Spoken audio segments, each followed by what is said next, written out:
So joining me today, one of my favourite people in the space of wellness, Kitsa Yanniotis. How are you? Hi, Alex. How are you going? Yeah, really good, thanks. Thank you so much for joining us. My pleasure. Now, you are obviously founder of Kitsa's Kitchen, practising psychotherapist in the past, and while you might not do that anymore, as a GAPS practitioner, you still use some of those techniques. Without me telling everybody too much more about you, can you share a little bit about your journey that ended you up as a GAPS practitioner, as the cultured food pioneer of Australia? Tell us your journey. Sure. It all started about 13 and a bit years ago when my son was born. And back in the day, I was a lawyer, had a very busy corporate lifestyle. And when I had my son, and you sort of review everything when you have a child. And suddenly, I didn't want to have that lifestyle. I wanted to be able to be home with my child and be able to fit all the fun things to do with him. So in theory, it was all great. However, in the meantime, I'd studied psychotherapy, thinking it would be a good thing to have up my sleeve because I was thinking about doing mediation when I went back to work later on, and I'd have better hours than working maybe a 7 till 7 slog.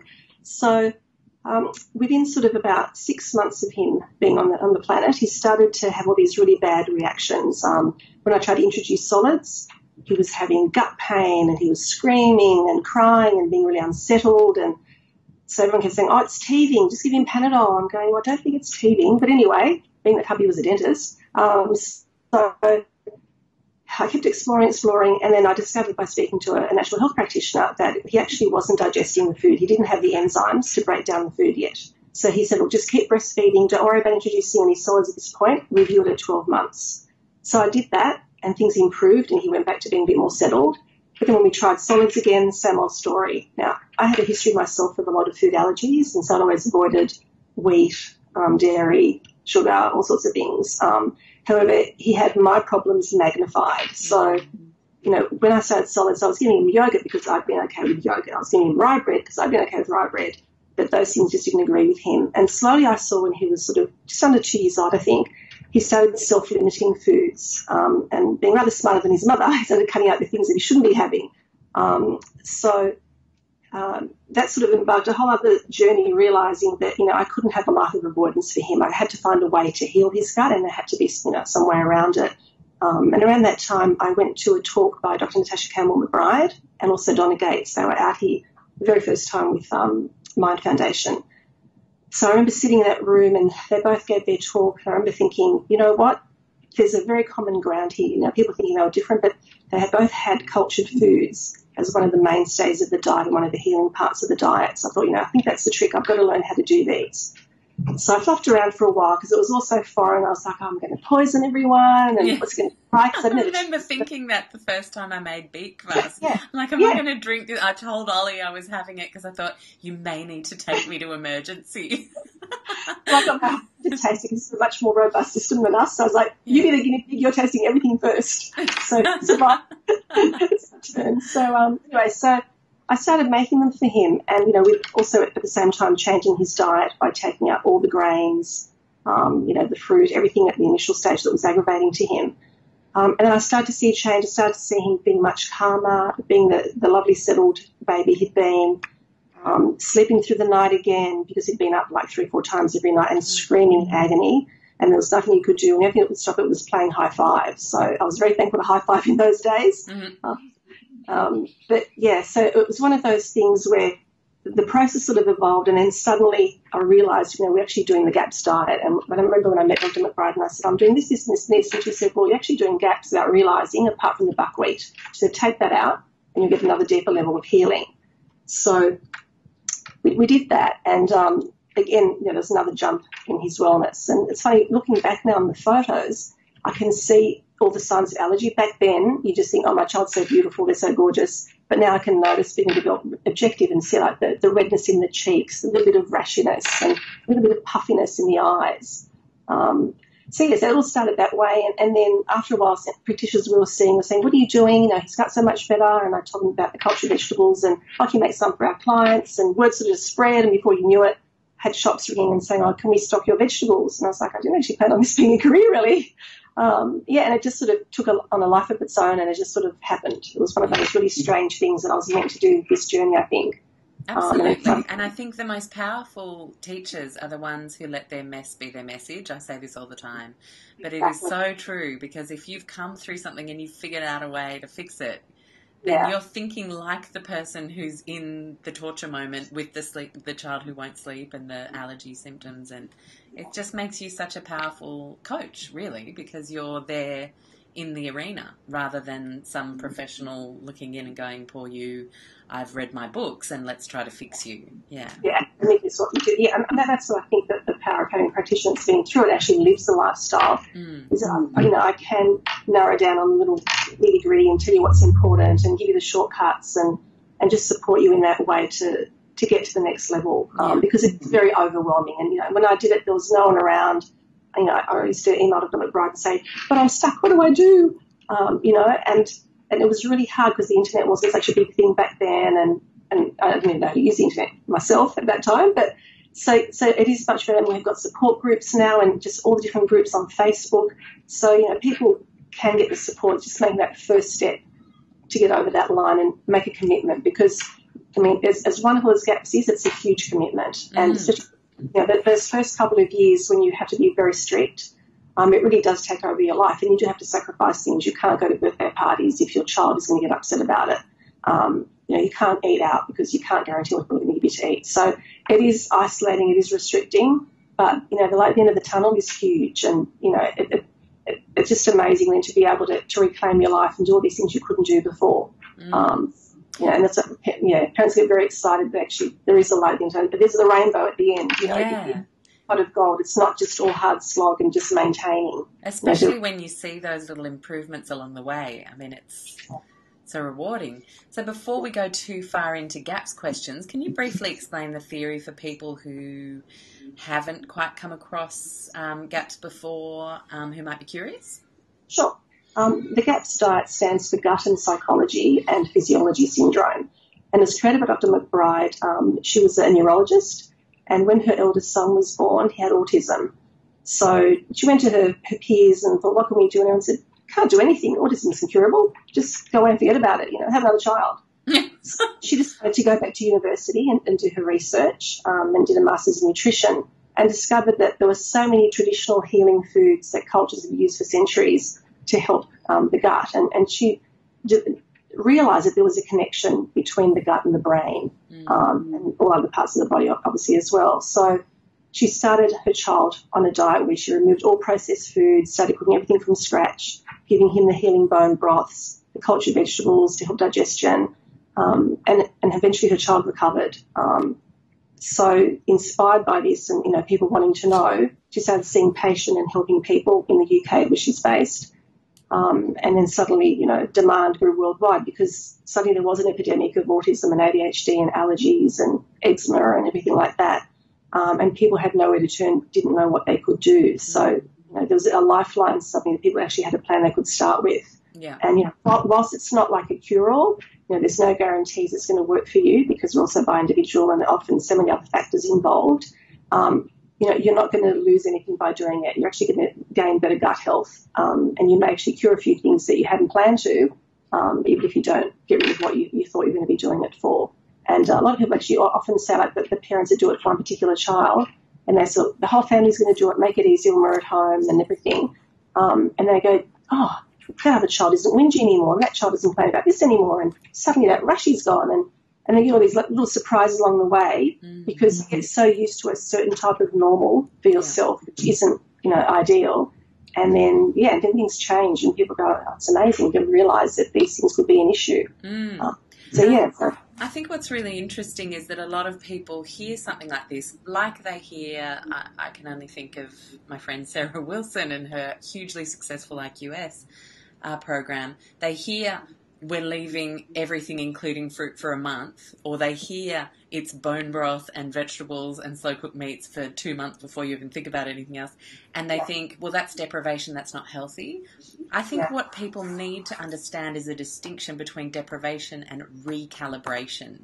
Exactly. And that is essentially what the GAPS diet is. You are literally recalibrating your gut. I mean, with other programs like IQS, it's more about recalibrating taste buds to become sensitive once again to excess sugar. But That's what I find is the magic, is when we can start thinking about it differently. Yeah, it's not about avoidance, it's about healing, and it's about, providing the optimum environment for your gut to heal and to take, a break from the stresses of it and all the digestion. Yeah. And I always say to people, you would never purposely poison your child, so why you insist on giving them foods that are poison to them in their brain? And that's a bit like, I didn't think of it that way, Yeah. That's what it is. You're putting in toxicity because that's how it ends up in their body. Yeah. So once they get their head around that, they're going, you know what, and I say, do this diet out of love. Don't do it out of fear, because out of fear, everything goes wrong. It has to be out of love, and then everything just flows. It's kind of like people being terrified of restricting their kids, or feeling like they're restricting their kids from birthday party junk food. It's like, why are we saving the most toxic processed crap for special occasions? I mean, once you start to think that way, you're like, that's crazy. It's bizarre. And people look at your child and go, the poor child, they can't have the rubbish everyone else is having. And you're going, hang on, reframe, Reframe. The world is ready for a reframe, I think. Yeah. And I think that sort of is at the bottom. People just don't really think about it. They're so conditioned, and, maybe their brains are so toxic with all the processed crap everyone eats that they can't see through that sometimes. And I have to say, some of the people that do come to see me, initially you can see that their innate beauty is blocked by all the toxicity that's there, and they can't think straight, and you can see the person just underneath there, and that's really lovely to then see them come through that and then realising their potential.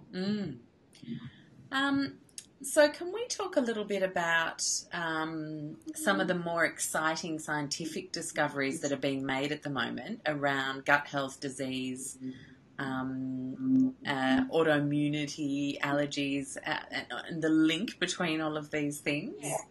I mean, it's great that it's coming out a lot more, and more studies have been done to show that whole gut-brain connection and how the toxicity of the gut definitely impacts the brain and vice versa. And the brain, being like the main controller of everything, big conductor, needs to have all the support team doing their best. So it makes so much sense, when you think about it, that it is all to do with the gut and having the right bowel flora and having everything working optimally and not putting strain and stresses on all the other parts of the body. And you see it's like people do come out of a fog, especially the kids that I see with autism and ADHD. It's sort of like they step out of themselves almost, and you just see them more clearly. And it's amazing to watch and see the changes in children and adults for that matter. How beautiful. People, that have a lot of anxiety, depression, schizophrenia. I mean, for schizophrenia, for example, it's a much stricter protocol. Like usually with those people, they can't ever introduce fruit and certain vegetables. They have to be quite strict, because otherwise the symptoms come back. But for most people, you do like introduction diet part of GAPS, which is the strict part. On average, a lot of people just do it for the 4 weeks. But if they've got severe issues, they've got to do it according to their symptoms. And then they go on to the 4 GAPS. Whereas people with schizophrenia have to stay on an introduction diet pretty much for the rest of the time. And then you have people that say, okay, I'm not really sure if I want to do this. I don't want to go in so strictly. How can I get around it? And we say, okay, start off with 4 GAPS. So it's a gentle introduction. Get used to making all the foods that are needed, all the healing, lots of foods. And then when you've got school holidays coming, zero in, do the introduction diet. And often you can then come back every so often, keep doing 4 GAPS for 6 months, come back to a little round of introduction diet and another level of healing. And so that's a gentler way as well, because you're not getting all the detox coming out in one go. It's a much slower detox on 4 GAPS. Right. So it's a bit more manageable. And it is all about finding your, as we are bio-individual, we're also circumstance individual. And, there's, so many factors. So how can we find out if we actually have gut issues, dysbiosis, leaky gut? I mean, sometimes obviously GAPS can seem really, really obvious when there's a pronounced condition to work on. But what about someone with subclinical thyroid, or, there's serotonin depleted serotonin, these sorts of other very minor clues. What do you suggest to people who think they might want to get some testing done, but they don't know where to start? Yeah.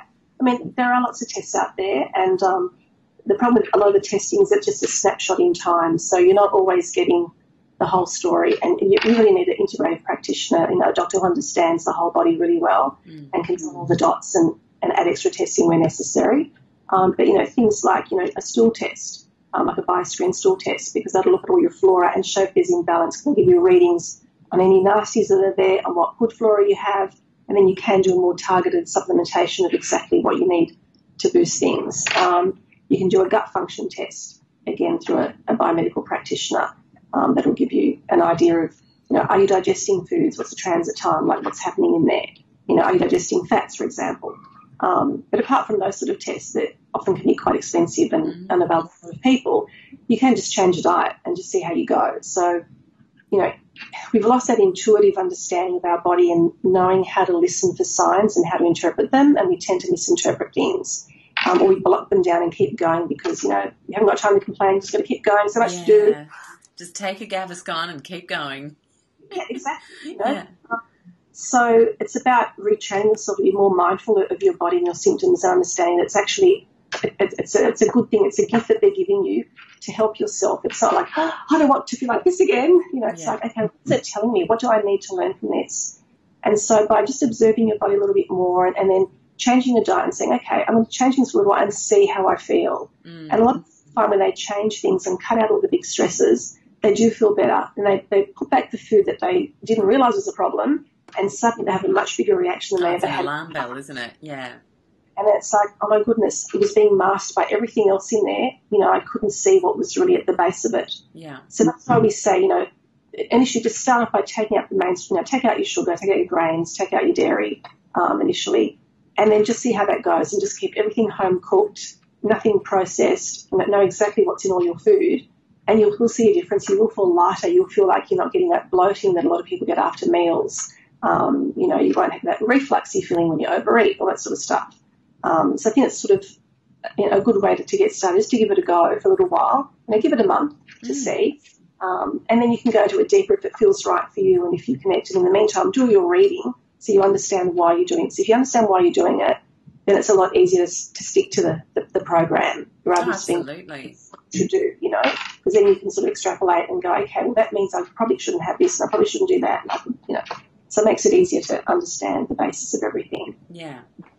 Now, obviously a huge part of what you do, what you're a proponent for, and largely what the success of a lot of gut issue reversal is cultured foods. Yeah. Why cultured foods over a tub of yogurt from even a natural Greek yogurt, let's say, from the supermarket, or a high-quality probiotic supplement? What do you think, or what can you explain that cultured foods have over those common reach fors? Okay, so yogurt is a great source of probiotics if it's homemade, and if it was made traditionally how it used to be made. These days, yogurts are probably cultured for a couple of hours at most. They're all pasteurised, so a little bit of goodness that was there has been killed. So it's not really giving you the benefit. It's such a mild benefit to really be non-existent. When they add the sugars in, then that's it. So, you look on a carton of organic yogurt, it'll say it's got 60 million colony-forming units per tub. And I'm sure that's measured before they pasteurise it. But anyway, when you compare like the same amount of cultured vegetables, you can have 4 billion colony-forming units. So 60 million to 4 billion is a huge difference. That's a pretty massive difference. So much more goodness in there. And that'd be like 1 tablespoon, wouldn't it? Yeah, exactly. Yeah. You don't need that much because they're so concentrated, nutrient dense. You don't need to have a lot of them. And in fact, we have to discourage people from having too much, because when they start eating it, their body really craves it, so they just put it down, and they get this detox reaction. Know the feeling. Yeah, I've been there. So yes, they get a big detox reaction. You don't want to do that. You don't want to harass yourself, because then you're more likely not to want to eat them later. Mm-hmm. So it's always start gentle. Start with a teaspoon. See how you feel. Have another go, and just slowly, build it up. And it's always meant to be a condiment. It should never be a replacement for other food on your plate. Okay, so it shouldn't be like the salad kind of thing that is fully cultured. Yeah. Exactly. And then with the probiotics, there are so many on the market. The difference is finding a good one. And most of them probably, by the time they get into your tract, they're not doing any good anyway. Like, the acidity's killed them. So again, the all natural food is, the culture foods are your best option if you can do that. But I find often some people also need targeted probiotic supplementation at the same time, like in that first year when they're trying to fix everything up. And then after that, they can just focus on cultured foods alone without taking probiotics. But some people, they've got to add in extra strains and they're not getting from vegetables that they need. Okay. And what are some of the common strains that people would need that they might not get from the vegetables?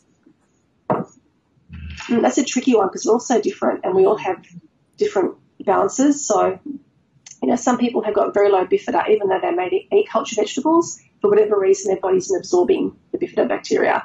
And other people may have excess of lactobacillus. So I see sort of a whole range of different it's interesting how varied our gut flora is when you think we're on the same planet, we're eating similar sort of things, similar sort of lifestyles, and yet it just varies widely from person to person. Mm. And I mean, so many factors, right? It was caesarean birth, antibiotics, all these other things. OCD. I mean, I'm using that term loosely, not as the actual medical condition, but over cleaning of hands, wiping everything down with your 99% bacteria. So we're effectively killing all the good bacteria around us because, we're 99% bacteria more than human. That's the cold, harsh reality. So we need to take care of our bacteria and not see them as the nasty we have to get rid of by scrubbing ourselves clean. And that's just like, as you mentioned, the caesarean, that's a big part of children when they're coming into the world. If they're not going through the mother's tract, they're actually not getting coated with the right bacteria. So they're already starting off a little bit behind. It's good to be able to introduce more of the bacteria into their system, with cultured foods, for example. It's a nice natural way to do it. Yeah, brilliant. And when it comes to culturing vegetables, you're a big fan of the Caldwell's starter culture. Yet a lot of traditional foods recipes just call for whey, which you can strain off your yogurt. Can you explain a little bit about what you think the benefit of Caldwell's or any culture starter? I mean, traditionally, as you said, people just used salt or whey or water. Now, back in the day when our stores were more nutrient rich and everything was cleaner and not so refined, our vegetables naturally had a lot more good bacteria on them. These days, even though our vegetables are organic, we still don't have the same diversity that we had back in the day. And so things like whey, there's two schools of thought. Some people are all into whey for vegetables. Personally, I'm of the school of thought that says, strains done in whey belong with foods that come from dairy. So whey is great for your dairy foods, but why would you introduce strains from dairy into vegetables? Doesn't make sense. Let's include more of the strains naturally found in vegetables when you're doing your vegetables. And that's why I like Caldwell, because the strains they've used are all naturally found on vegetables. And so just enhancing and giving a boost to what should be there in the first place. And so if you can tolerate dairy, save your whey for your dairy things. And so what it does is actually, apart from making it taste better, it actually ensures that you're getting a much higher probiotic count when you've done your ferment. It also protects it from all the nasties from going mouldy. And a lot of people say just scrape the mould off the top. Well, that's actually not a great idea because mould grows in tendrils and it grows into the ferment. By the time you see the mould, it's already through there.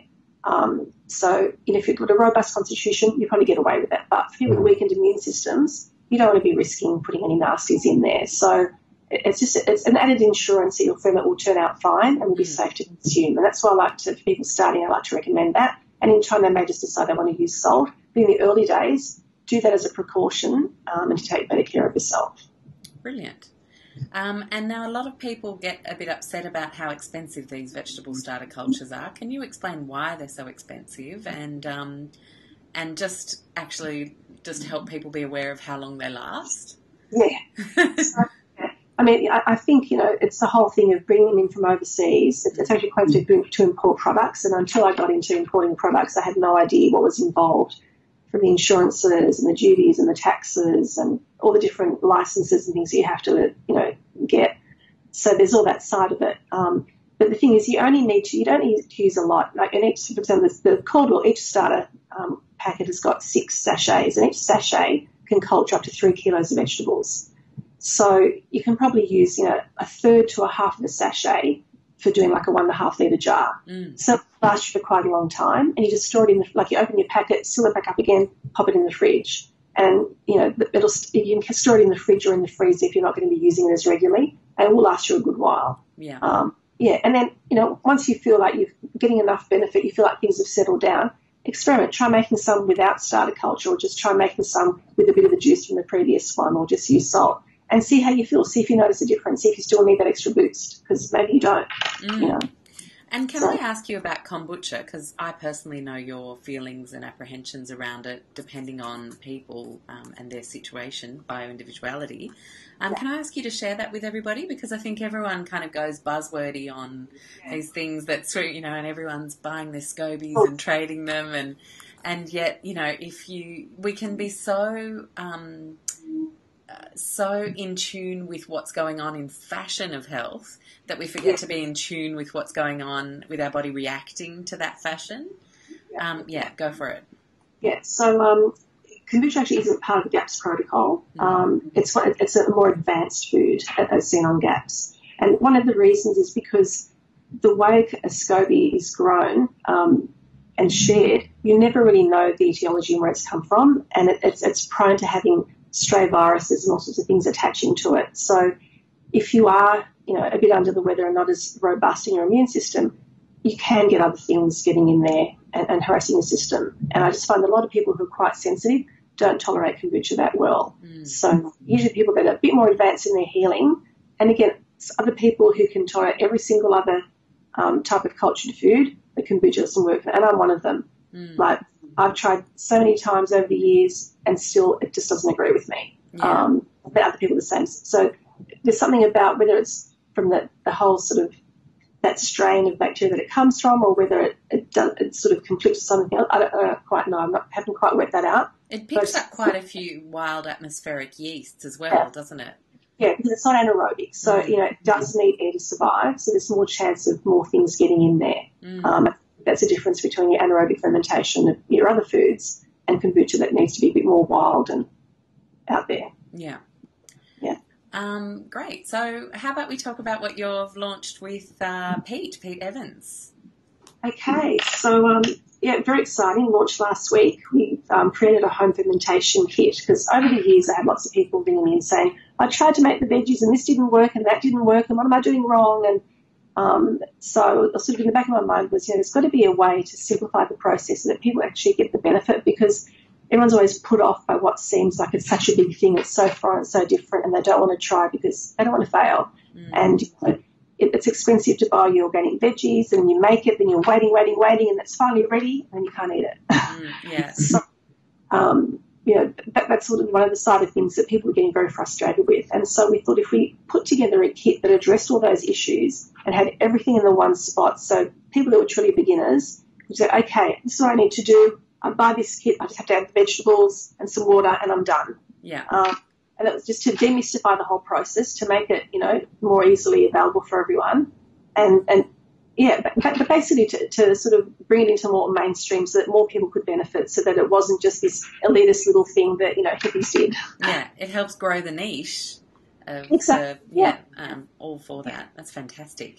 People back into more things. And the beauty is we've seen, cultured vegetables are a lot more mainstream. You go to a health food store now and there's heaps of brands. Like when I brought mine out, I was the only one. Now, dozens of brands of veggies out there. And similarly, I think this will then flow on to other things, and soon you'll have bone broth everywhere and, all meats everywhere. And so it just helps to spread the word and just, give people a chance to be more healthy. Yeah, beautiful. And so I guess I might finish with asking you what your top simple tips are for better gut health, if you could choose 3. Okay, so probably one that I do every day for myself is I make sure I have some bone broth every day. And the way that I make sure I have it in there is, apart from adding it to meals, I always have soup for breakfast. So whatever leftovers we have from dinner, I pop it into some stock, heat it up, and that's my breakfast the next day. And I might add some fresh ginger or lemongrass or apple cider vinegar or whatever the fancy takes me to make it a bit different. But that's one that I know I'm going to have my bone broth for the day. I have a nice big cupful. And does your son and your husband do the same? We all do the same. Yeah. So I also do like meatballs. I always have a meatloaf that I have sliced and frozen. So if we've eaten all our dinners, no leftovers, I can just quickly put in a slice of meatloaf to defrost into the stock, chuck in some veggies, and then you've got an instant soup again. So it's those little shortcuts that make sure you get your nourishment in early, and then you do feel set up for the day. And you can go like till 2 o'clock and not have to eat something, and you're not starving and, having to grab something. So that's one tip of getting that in every day. And what's beautiful about that sort of a breakfast is your digestive system has a really good break for all those hours without eating, and then it's working on other body processes and keeping them going strong. It's nice and gentle, And then another tip would be obviously to get your cultured foods in every day. We always have like a tablespoon with each meal these days.